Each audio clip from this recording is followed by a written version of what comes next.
right, so tonight's lesson, first thing we're going to do is a quick review on last week. Duck out of the screen. There we go. Last week we studied Daniel chapter 7, and it was about the 4 beasts.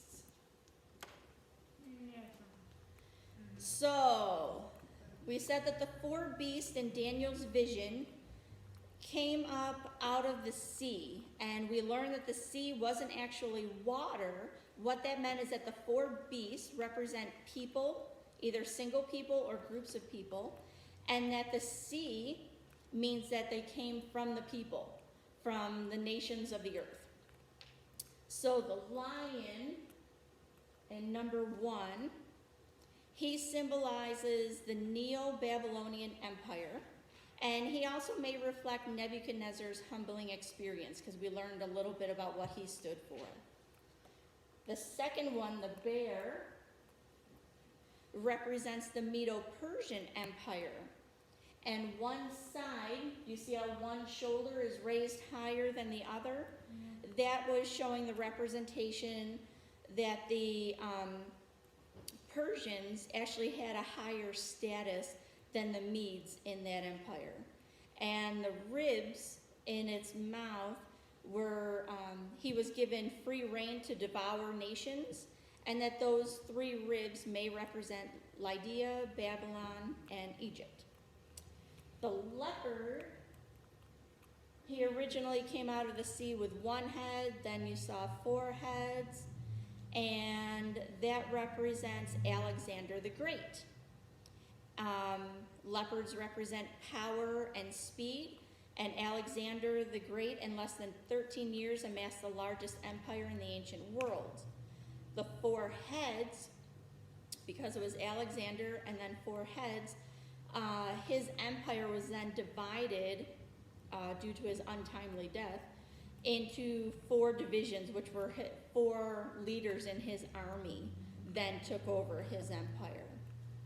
And the last one, the beast. This one looks like a wicked dinosaur. Depends on when you look it up what they represent it as. That's a good one. The beast has irresistible power, and it points to the Roman Empire. Now, the Roman Empire it was said that they were the world, right? Does that sound familiar?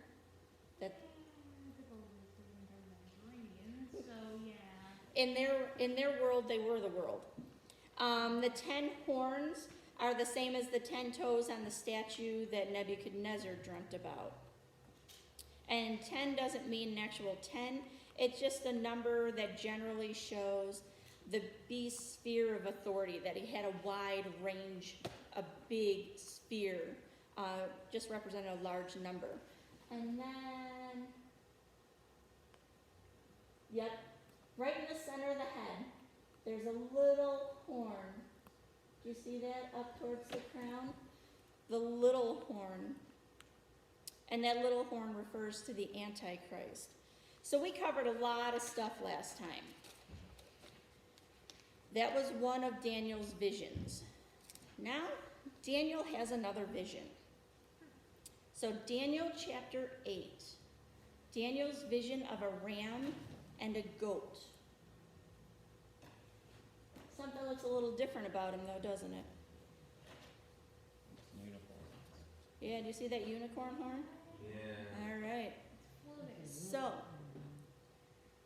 Daniel 8, verses 1 through 4. In the 3rd year of King Belshazzar's reign, King Belshazzar, we believe, was in the line of Nebuchadnezzar. He says that Nebuchadnezzar was his father, but in reality it was probably his grandfather. It just means that he was in the lineage of Nebuchadnezzar. And King Belshazzar is the one that had the writing on the wall. All right, so in the 3rd year of King Belshazzar's reign, I, Daniel, had a vision. After the one that had already appeared to me, meaning that last one with the 4 beasts. In my vision, I saw myself in the citadel of Susa, which was the capital. That was their main city, in the province of Elam. In the vision, I was beside the Ulai Canal. I looked up, and there before me was a ram with 2 horns standing beside the canal. And the horns were long. One of the horns was longer than the other, but grew up later. Do you see on there, one looks like it just tips over and the other one curls right around to point forward? Mm-hmm. So they're supposed to represent 2 different lengths.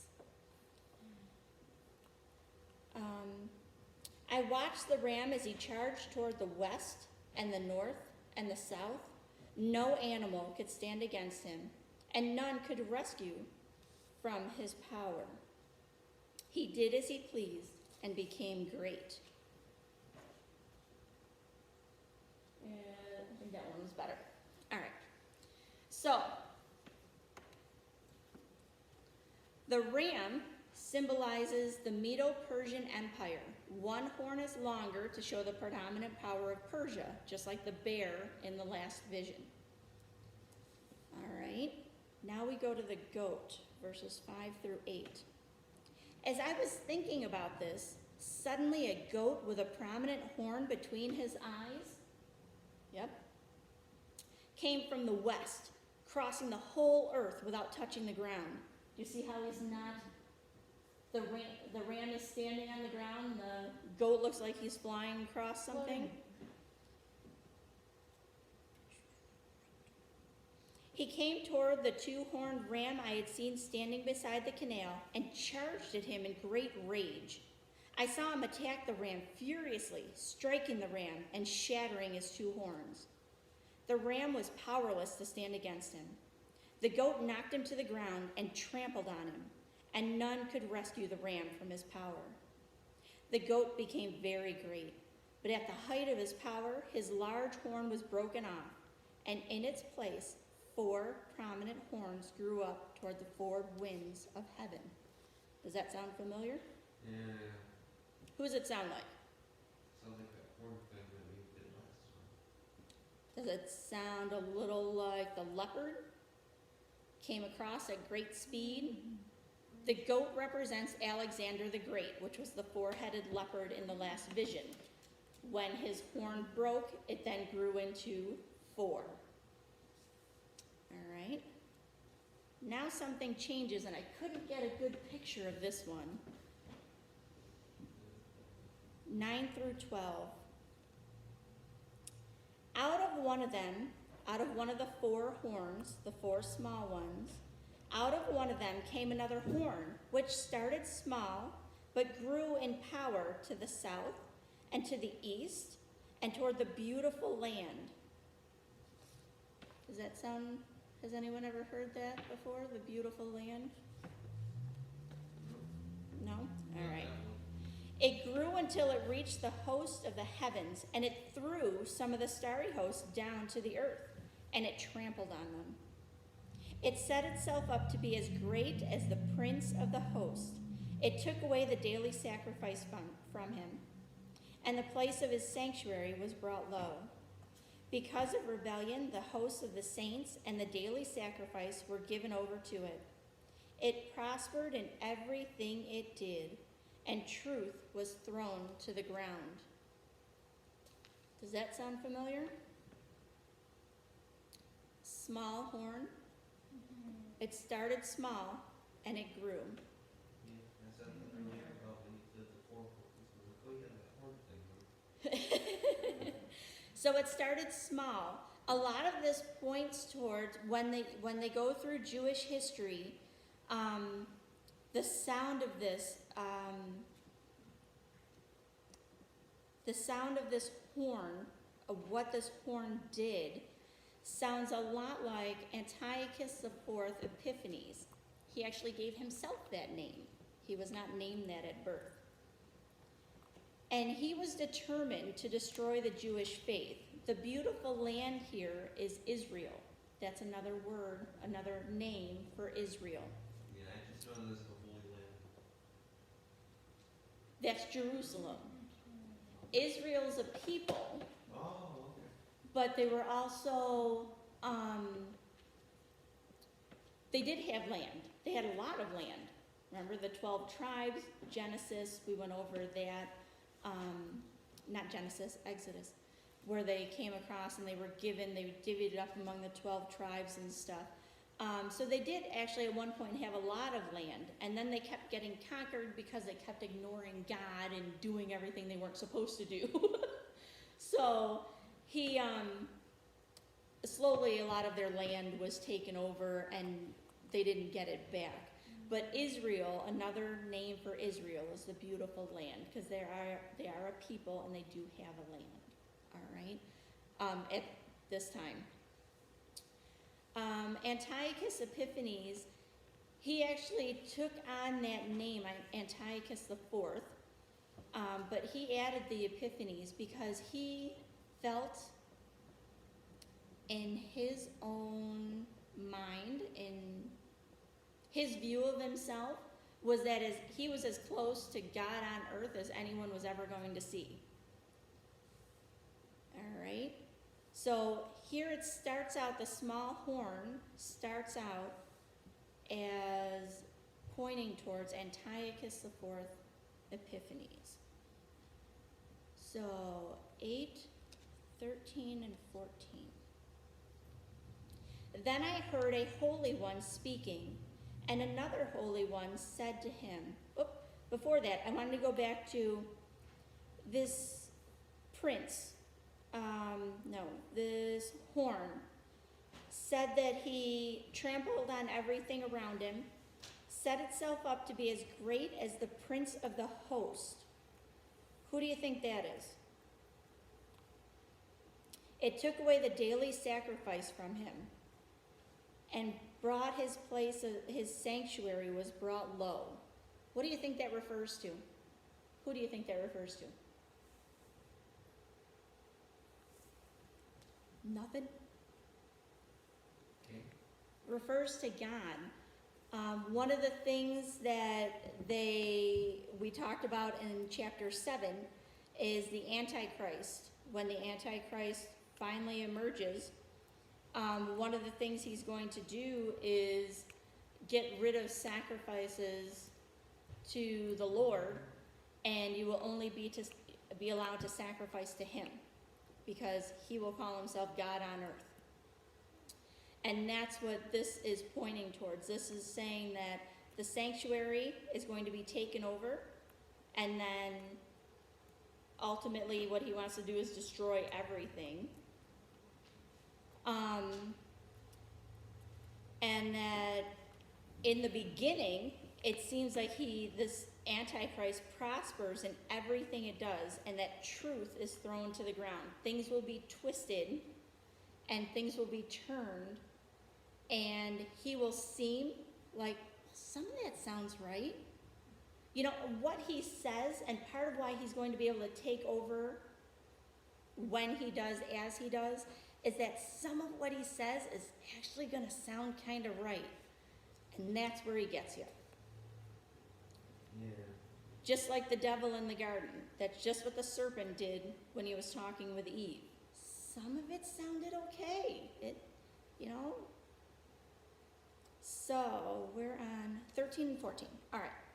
Then I heard a holy one speaking, an angel, and another holy one said to him, another angel, how long will it take for the vision to be fulfilled?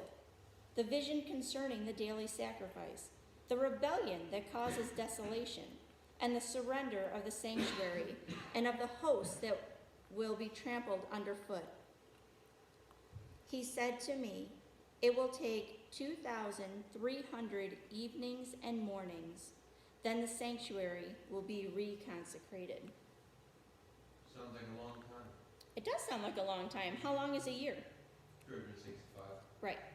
Not including leap So, year. Well, if we're going off the old calendar, it's 365, and the fourth of the day, because they didn't have leap year. right, that's right. But 2,300 doesn't fit in with the 3.5 years that we talked about last time. Remember last time we talked about a time, times, and a half a time. Yep. Time was 1 year, times was 2 years, and a half a time was 6 months, 3.5 years. God put a limit on the suffering. That doesn't add up with this 2,300, but that's because it's explained in a different part. So we're going to keep that in mind, all right? 2,300. Sounds like more waiting. What's that? Sounds like more waiting. There is patience. Yeah. God will not give you patience. He will teach you patience, whether you like it or not. Yeah, you said this to us anyway. Yeah, I'm still working on it. So there's two angels talking, and they're going back and forth, what's going on, and they're talking. Daniel is seeing this in his vision. All right, so 15 and 16. So now this is the interpretation of the vision. While I, Daniel, was watching the vision and trying to understand it. Now remember, Daniel was given the gift of understanding visions for when he first was captured by the Babylonians, right? That was his thing. That's what he was known for. Here he's trying to understand his own visions. He doesn't understand them. Yeah, it's kind of hard. So he's trying to understand it. And there before me stood one who looked like a man. And I heard a man's voice from the Ulay calling, Gabriel, tell this man the meaning of the vision. Gabriel, have you guys ever heard that name? Yeah, sounds like a famous angel there. What's he known for? A lot. Such as, Jesus. what did he do with Jesus? Kind of told you, hey, Jesus. Thank Okay, yeah, Jesus announced the birth of Christ. That's one way to put it, sure. So yes, we're talking about Wait, Gabriel. Did you just say Jesus announced the birth of Christ? That's one way to put the announcement of the birth of Christ. A little bit. Gabriel announced it, yes. But Everyone, I'm being born tomorrow. Just a heads up. All right, 17 through 22. So as he, Gabriel, came near the place where I was standing, I was terrified and fell prostrate. He fell flat on the floor, flat on the ground. Ow. Son of man, he said to me, understand that the vision concerns the time of the end. While he was speaking to me, I was in a deep sleep, with my face to the ground. Then he touched me and raised me to my feet. He said, I'm going to tell you what will happen later in the time of the wrath, because the vision concerns the appointment time of the end. The two-horned ram that you saw represents the kings of Media and Persia. The shaggy goat is the king of Greece, and the large horn between his eyes is the first king. The 4 horns that replace that one that was broken off represent 4 kingdoms that will emerge from his nation, but will not have the same power.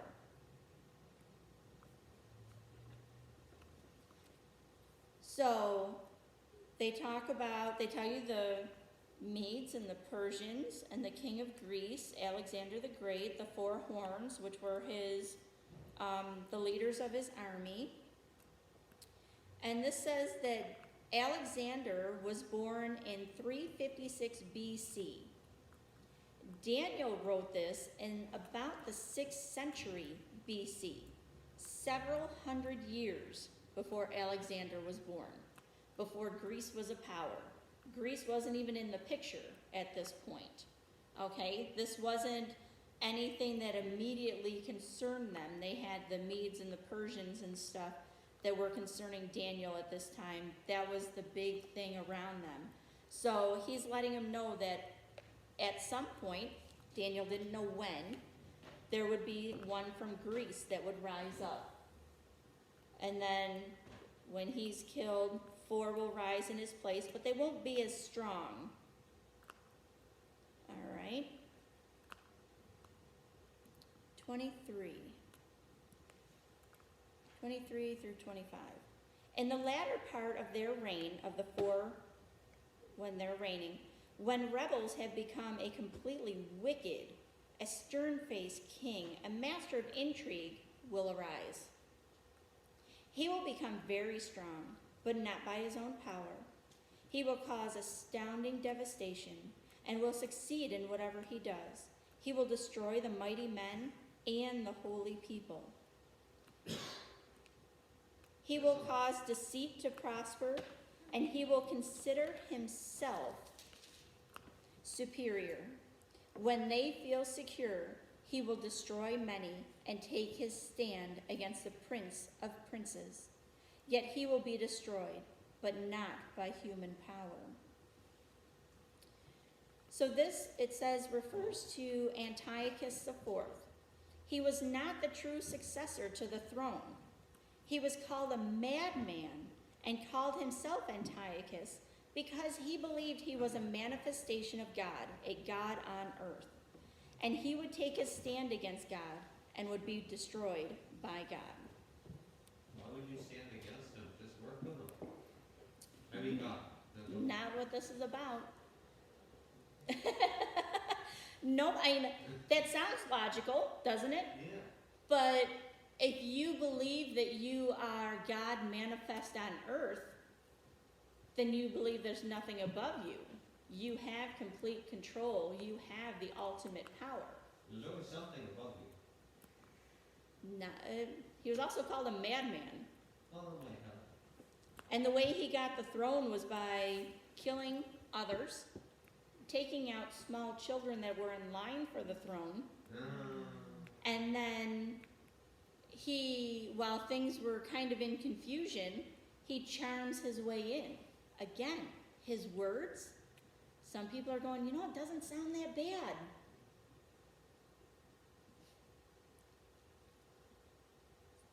So, this next part is interesting. This is the part that gets me. All right, verses 26 through 27. The vision of the evenings and mornings that has been given you is true, but seal up the vision, for it concerns the distant future. I, Daniel, was exhausted and lay ill for several days. Then I got up and went about the king's business. I was appalled by the vision. It was beyond understanding. This vision that he's had for him, and part of it for us, is a prophecy of the future. He was not to understand all of it. There's going to be more information about the vision in different forms coming up. So he's told to write it down, so he does.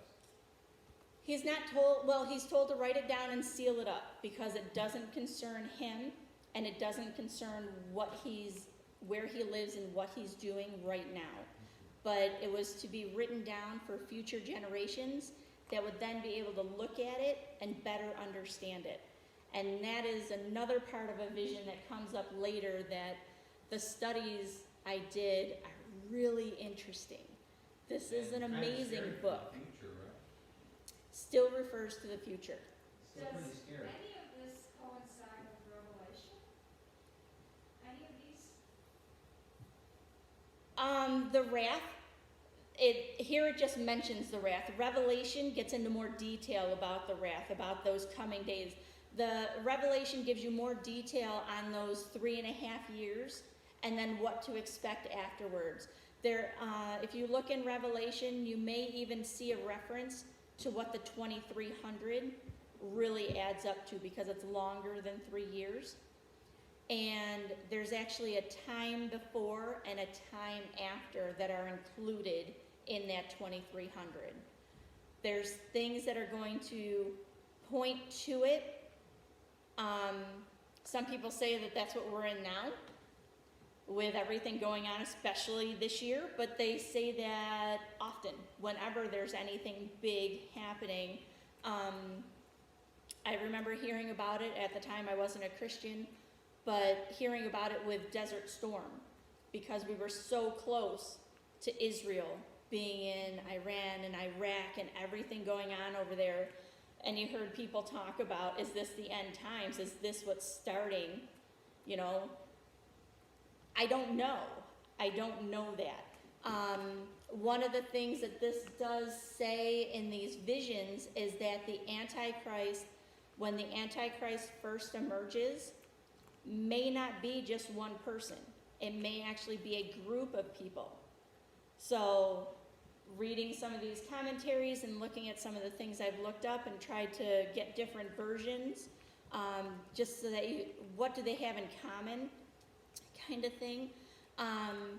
One talks about look for a possible organization. Could be a worldwide organization. Well, we have a lot of those in the news right now. You know, I don't know. So Revelation might explain some of it, and Revelation goes into more detail on those 3.5 years. This end of the world stuff that we keep talking about, it's pretty interesting. It's very interesting. It's scary. It's amazing, and the biggest thing, well, to live in that time, it's not going to be a great time. No. When they talk about people being trampled underfoot, some of that is physically going to happen. It can be very scary. That's why he tries to give you good news in there, like with the last one, that God has put a time limit on it of 3.5 years. And I don't want to give away the end of the book. We'll learn more about it later, but 3.5 years. there is good news in all this scary stuff, in hearing about someone rushing across the world and trampling everything in sight and comparing themselves, saying that they are God on earth, saying that they are the one that you need to worship, and if you don't worship them, they're not going to let you live, is really what they're saying. It's me or nothing is what they're going to be all about. So scary, but knowing that this is all part of God's plan and he is still in control is the only hope some will have at that time.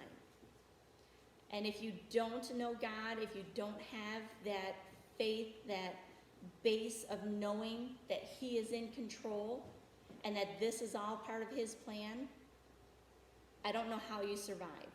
I don't. Any other questions? Aaron? Any other interesting news from the end of the world? There's going to be more.